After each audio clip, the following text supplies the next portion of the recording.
auf der Parkbank auf einmal muss an den Niersten, hat der andere gesagt, mach mir auch ein Bier auf.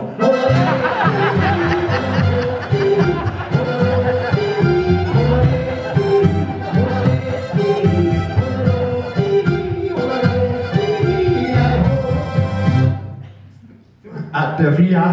Ja. Zwei Türken haben einen Bullen am Grüller, hat da einer gesagt, Traben schneller, der flattert uns Kohlen.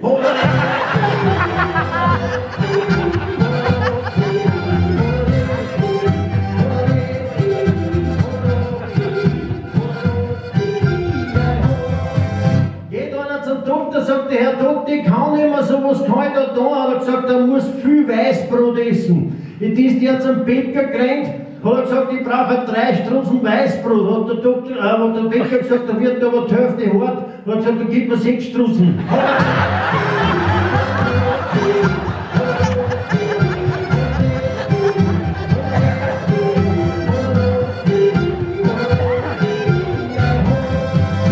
Hat die eine zur anderen gesagt, ich hab gestern um 12 Uhr mittags einen richtig guten Orgasmus gehabt. Hat die andere gesagt, ich hab Zwetschgenknädel gehabt, die waren auch nicht so schlecht.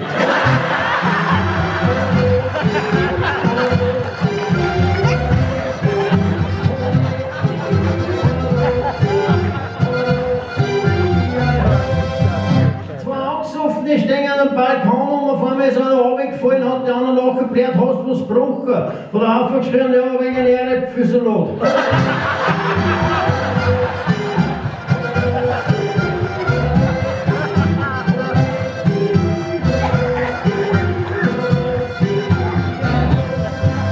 Die Gewessler hat's zum Nehammer gesagt, stimmt es, dass du zum Kickel gesagt hast, dass ich ein wenig deppert bin? Hat der Nehammer gesagt, ja, aber der Kickel hat schon gewusst.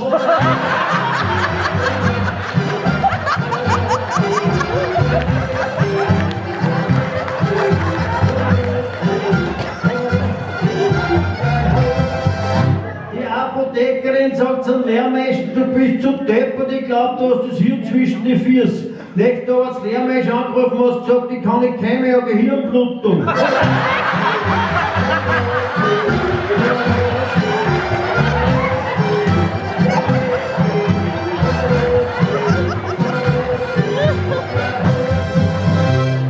Was ist der ist mir jetzt auch gerade noch eingefallen. Habe ich nämlich heute gekriegt, vor dem Aufhänger beim Rauchen geht draußen, war der Franzose einer gegangen, der wollte sich unbedingt Meier Renate anschauen. Der Brotzegani hat das gehört, dass ein Franzose einer will. Hat ihn gepackt, hat ihn bei der Tür wieder rausgehauen. Bin ich zum Andi hingegangen, habe ich gesagt, warum haust denn du den aus? Der hat ja nichts da.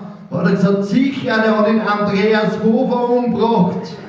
Ja, wie gesagt, das ist ja schon 100 Jahre aus, hat der Andi gesagt, das ist mir wurscht, ich hab's erst gestern erfahren.